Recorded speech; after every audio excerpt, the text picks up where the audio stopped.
Today we're going to build a little library for my parents' house. I have already built a little library for my own house and I love it. I used some plans that I found online and kind of combined a couple different designs, but I learned a lot since then and I know how to create a better one now. So I'm going to walk you through how I built it. I'm also going to link to a blog post with the plans in the description so you can check that out if you want to follow along. So to get started, I'm cutting everything out of 1/2 inch thick pressure treated plywood, and you can use 3/4 inch thick if you want. It'll be a little bit sturdier and stronger, but it also will be heavier. And just to make things easier, because I'm moving this around by myself, I'm using 1/2 inch thick, and it also just keeps it from being too top heavy. And because I like to mount my libraries in planter boxes so that I can put flowers underneath, I don't want it to be too top heavy that I feel like it might tip over. So I got all those plywood pieces cut, and then I also needed a 2x2 piece that offers the roof support. You can just buy a cedar 2x2 or pressure treated 2x2, but I just already had some scrap, so I cut it out of this. And then I also needed some cedar for trim. So I took some scrap board that I had left over from another project and cut it into 1/4 inch thick strips. Now for most of this trim, I do plan on painting it, so you don't really need to use something like cedar, but I already had this left over from another project, but you could use something more inexpensive like pressure treated pine, but something that will withstand the elements better than a non-treated wood. Once I got my major cuts done, I needed to cut the roof angle, and something I suggest is taking the front piece and lining it up with the top of the back piece, clamping it together and making these cuts as one. And that way you keep the angle consistent on the front and back pieces so that the roof perfectly aligns. I use my circular saw to make these cuts, but you can also use a jigsaw if you'd like. Once I had all of these pieces cut out, then it was time to prime everything. And when I'm painting projects outdoors, I like to use an oil-based primer because it holds up to the elements a lot better. And when you're priming these pieces, also don't forget to get those sides as well. I'm not using a pail here because with an oil-based primer, you'd have to clean it with mineral spirits. So I just dipped my roller cover in the primer and then directly applied it. And that way I only have to throw away the roller cover later and not a tray. After the primer dried, I also applied my paint. And you can wait to paint later, but I find it easier to paint all of this beforehand, then assemble it, and then do touch-ups later on, but that's just personal preference. Now to construct this, you'll see that I use a lot of construction adhesive and brad nails. And when I'm using brad nails, it's really to just clamp the pieces together as the construction adhesive dries, because the construction adhesive is really what's going to supply that long-term support. Once I attached the sides to the back, then it was time to add this little front piece. I again used construction adhesive and brad nails to secure this together. And you can see that now it's starting to finally look like a tiny little house, which is what I like my little libraries to look like. Something to be aware of with this project: if you want it to look nice and clean and finished, you are going to do a lot of caulking and nail filling, so just prepare yourself for that. Now this structure by itself wouldn't give a ton of support for the roof, so we're going to add in a 2x2 roof support, and its length should be the same as the width of the sides. So I got the 2x2 up in place here on the roof line, and then I just used brad nails to pin it in place while I pre-drilled and then fastened in my screws for extra security. I do recommend countersinking your screws, which means just getting them below the surface of that plywood so that you can put some spackle over it and no one will know those screws are there. Then it's time to attach the roof pieces. So you want to start by attaching the shorter roof side first, and check to make sure that you have the same overhang on the front and back of the roof line, and the top of that piece should line up with the top of that 2x2. Pin it in place with brad nails and then pre-drill and fasten in your screws. I like to do 3 per side. Now I know here for all of your fasteners that you use, you want to make sure that they work outside in the elements, so I am using exterior screws here. Once the shorter side is added on, then you can add on the longer side. The top of this one is going to line up with the top edge of the shorter side. You see how that works? That's why this one is just a little bit longer. And then same thing as before, you pin it in place with the brad nails and then pre-drill and fasten in your screws. And just for a little bit of extra waterproofing on this roof, I like to caulk over the screws to make sure that water can't penetrate. And to make these lines look nice and clean, I caulked everywhere to make it look nice and seamless.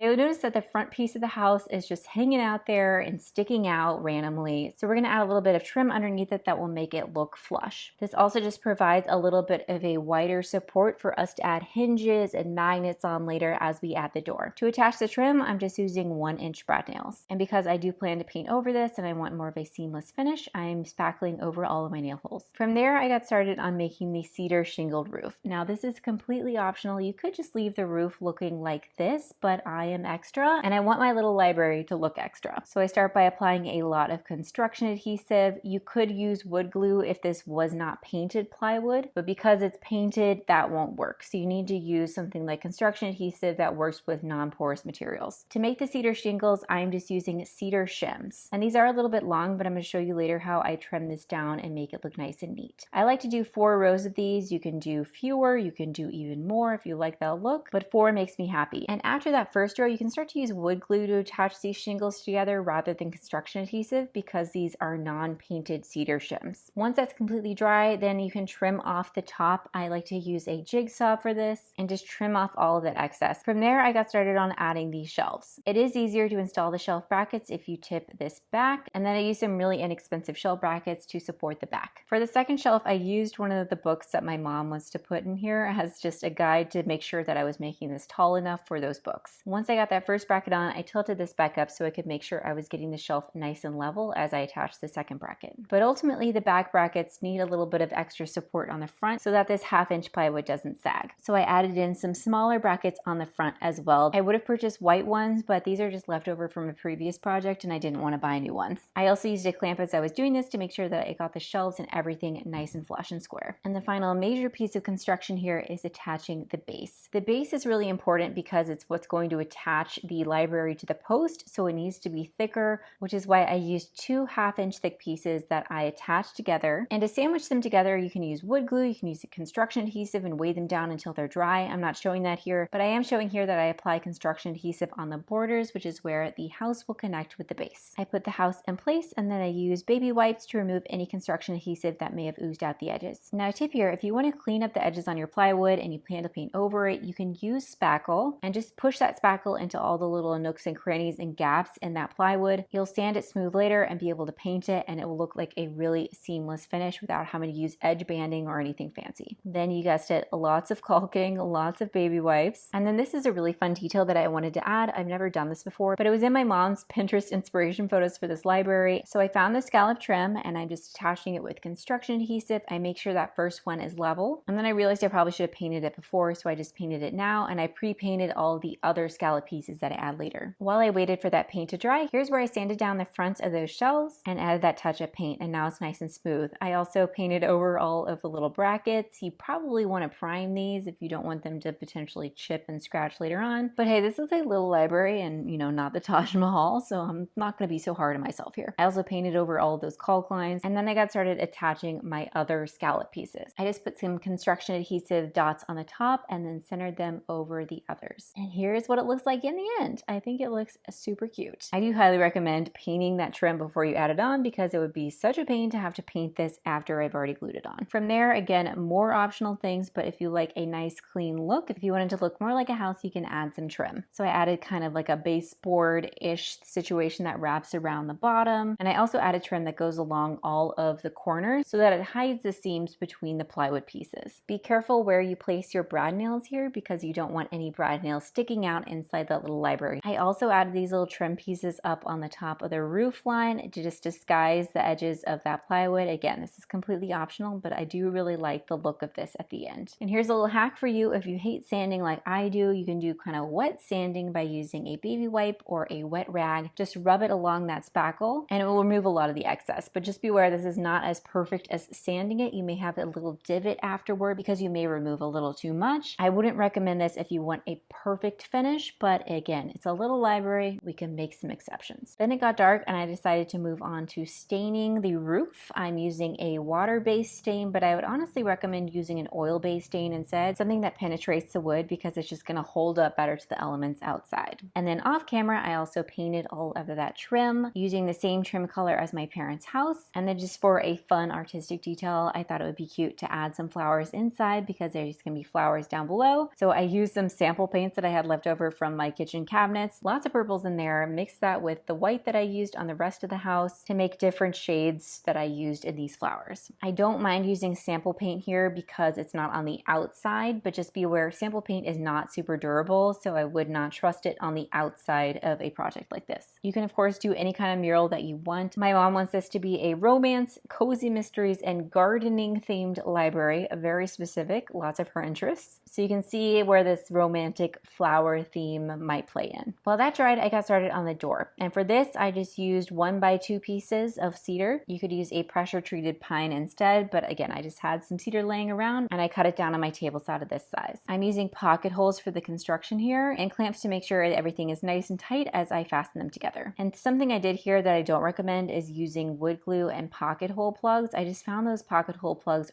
really difficult to saw off flush because the cedar itself is such a soft wood. So instead I would just suggest filling those holes with a Bondo or something like that that's going to be nice and sturdy, and all you have to do is sand it to get it nice and smooth later on. Then I primed it and painted it, and then I started attaching the hinges. Because this is such a tall door and the screws are so small, I decided to use 3 hinges just to offer that extra support. I do recommend pre-drilling all the holes for these screws because if you don't, you may end up splitting the wood and it would be such a shame to ruin the door at this point. Once I got all the hinges attached, it was time to add on the polycarbonate sheet. And I highly recommend using polycarbonate rather than plexiglass. It is going to be more expensive, but it's much less likely to crack or shatter. And the first time I tried to make my little library, I tried using plexiglass and I kept accidentally ruining it. And again, this polycarbonate is super durable, so I was actually able to use a Forstner bit so that I was able to countersink the 1/2-inch wood screws that I used on the door. To make sure this is a nice tight connection, I put 4 screws on each of the long sides and 3 on each of the short sides.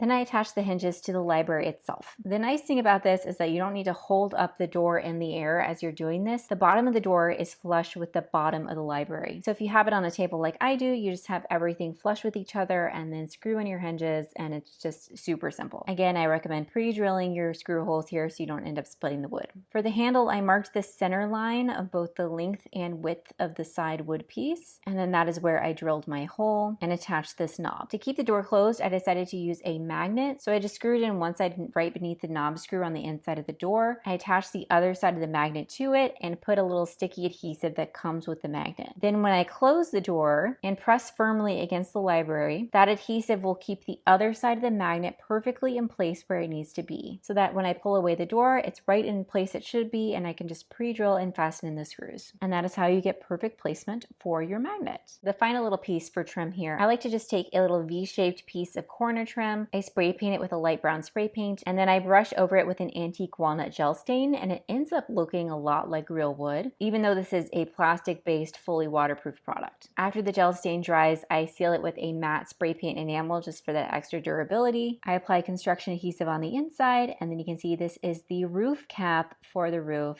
and add some extra protection against water penetration, but it also just looks really cute. And again, it looks like a real little house, and those details, they make me so happy. Now the library is done, and we can move on to the post and how we're actually going to get this set in the yard. So I'm using a cedar post. Again, you can use a pressure treated pine if you want instead, but cedar is going to last a bit longer. To help it last even longer, because we're setting this in concrete, I'm using this copper coat product on the piece of the post that's going to be set in the concrete. And what this does, it's going to waterproof it even further. It's going to extend the life of this post so that it's not going to rot as quickly and easily as it would otherwise. I apply this to all 4 sides as well as the end. I let it dry for an hour, and then I do a second coat. Once the post is ready, you can put it in the planter, and I like to use some heavy clamps just to keep that post in place, because the next step is adding in some fast setting concrete mix. And as you're pouring this 50 pounds of concrete in, it can shift that post, so these heavy clamps just keep it better in place. The nice thing with fast setting concrete mix is that you can just add the water on top and it soaks in. You don't have to do any mixing. It's so nice. So you add in a gallon of water per bag, and you only need to use 1 bag. And if you're using the planter that I do and that I recommend, then you're going to want to add some drainage in here for the plants that you put inside. To do that, you'll drill in some holes right above the concrete all the way around the planter so that the excess water from your plants can go through these holes. But then you need to provide an exit point down below. So at the base of your planter, you will drill holes right on the outside, the bottom, and that is going to allow for the channel for the water to escape out into the yard. While your post is setting, you can also stain the post. I again use the same stain that I used on the roof for the little library. And once the concrete is fully set, you can attach the library with some brackets. I recommend some really heavy duty steel ones. And here is what this little library finally looks like. I think it is so cute, so functional. I love that it has 2 tiers, but also has that 3rd tier on the bottom for wider books that otherwise wouldn't fit, which is exactly what my mom requested. That magnet latch works really well. I think it looks really nice with all these flowers on the bottom. I really love the cedar shingle roof. And then my other favorite detail is the scallop effect, which if you look at my parents' house, matches theirs perfectly. If you want to recreate this little library for your own house, I have the plans on the blog post that are linked in my description below.